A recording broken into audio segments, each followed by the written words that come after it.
Okay, with that, well, after having the bikes in the shop for 2 weeks, we finally got them back.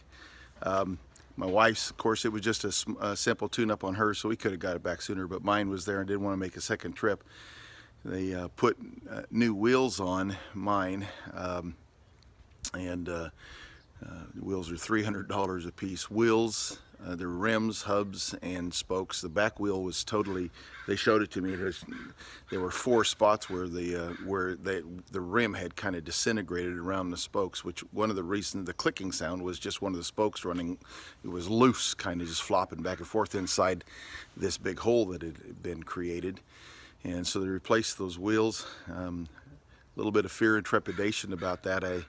You know, it's a whole lot of money that I've got into this bike now, but they're telling me that at this point I've got a very good frame, a very good crank, and very good wheels. So they're telling me that right now I've got components that really would be found on a $5,000 or $6,000 bicycle. I'm not sure that that's, you know, that's a good thing or not, but so we'll take it out for a ride today.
Okay, 15.54 miles. Strava says we averaged 12.1 miles an hour. Of course, we got our bicycles back. My wife's has so many rattles in it, it sounds like it's going to fall apart. I don't know. I don't know what to think. I just took it in and to have the you know, have it would have been its first, you know, kind of checkup after 200 miles. And but it just sounds like it's gonna fall apart. It started rattling just before, you know, when we took it in, and but it just sounds, I don't know. And then mine,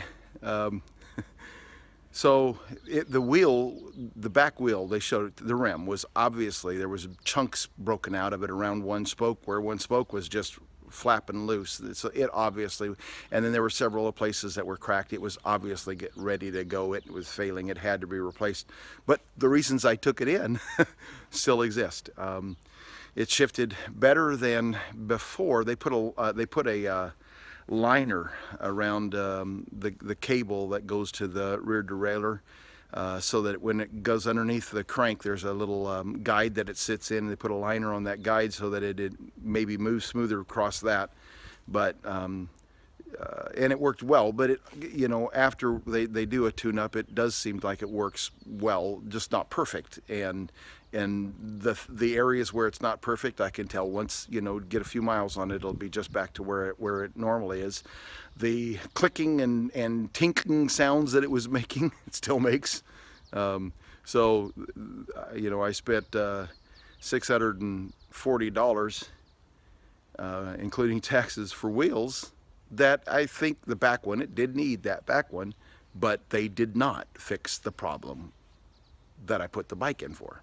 Anyway, I'm not really sure what to say. Not really sure what to say. Still thinking I could ride a whole lot. I could buy a whole lot of Walmart bikes for what this thing is costing and for the frustration that I'm going through. Every time I bought a Walmart bike, just every time it started bugging me, go buy a new one. Yet it cost me less and have less frustrations than this is.